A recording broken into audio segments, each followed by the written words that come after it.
Mr. President, I want to close by telling a story that I told during my first speech on the floor of the United States Senate. I want to introduce you to Dylan Christopher Jack Hockley, who in this picture is age 6. According to just about everybody who knew him, it was impossible not to fall in love with Dylan Hockley if you met him. He loved video games, he loved jumping on the trampoline, watching movies, he loved munching garlic bread, he had dimples, he had blue eyes, he had this really mischievous little grin. You can see it here wearing one of his favorite shirts. His beaming smile, it would light up almost any room that he was in.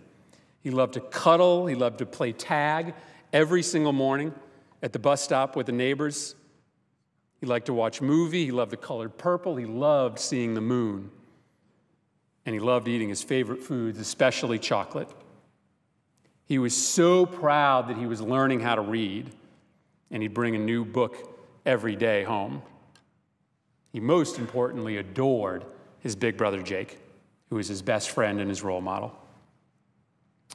Dylan's mom, Nicole, who has been a champion in the cause of ending gun violence in this country, always thought that Dylan was, in her words, quote, a bit special, a bit different. She said that he was late to develop speech.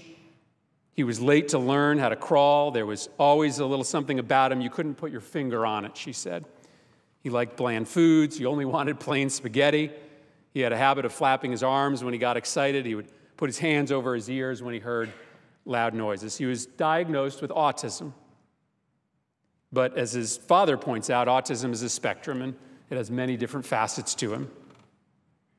Dylan loved repetition, and he'd watch his favorite movies over and over again, the Gruffalo, Wall-E, and he'd find a particular portion of that movie that he loved, and he'd watch that portion. He'd rewind, he'd watch it, he'd rewind, and he'd watch it. His laugh when he watched those favorite portions was infectious. Dylan was struggling with autism as a student at Sandy Hook Elementary School. But he was a special, special boy who is going to turn into a special, special young man. He idolized his brother Jake, but he idolized someone else as well. He idolized a woman named Anne Marie Murphy. Anne Marie Murphy was his special education teacher and his personal aide. And over the course of the beginning of his first grade year, they formed a bond, a deep, deep bond that is often hard to form for kids with autism like Dylan. Their bond was so tight that he had a picture of her on the refrigerator along with his class. And every day when he'd walk by the refrigerator, he would point to the picture and say, "There's my class, and there's Mrs. Murphy." It meant something to him to have that relationship. And he loved going to school in large part because he knew he had someone there who loved him back. As Senator Booker has talked about the expectations that we should have for each other, that expectation of deep, passionate love for each other, Dylan and Anne Marie Murphy had it. Senator Blumenthal and I got to Sandy Hook Elementary School after most of the families had come to realize that their loved ones weren't coming back, that their little boys and girls were probably lying on the floor of those classrooms. And we still saw and heard things that I think we both wish we didn't hear and see.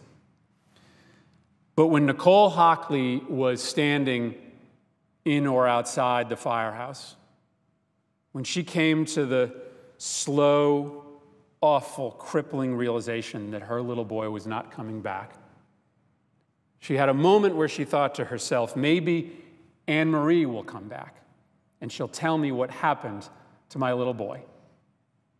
And then she had a second thought, that Anne Marie probably wouldn't leave Dylan if he was in danger. when Adam Lanza walked into that classroom and aimed his military-style assault weapon with clips attached to it holding 30 bullets, Anne Marie Murphy probably had a chance to run or to hide or to panic. And instead, Anne Marie Murphy made the most courageous decision that any of us could imagine. Instead of running, instead of hiding, instead of panicking, Anne Marie Murphy found Dylan Hockley and embraced him. You know why we know that? Because when the police entered the classroom, that's how they found Dylan Hockley, dead, wrapped in the embrace of Anne Marie Murphy. It doesn't take courage to stand here on the floor of the United States Senate for 2 hours or 6 hours or 14 hours. It doesn't take courage to stand up to the gun lobby when 90% of your constituents want change to happen.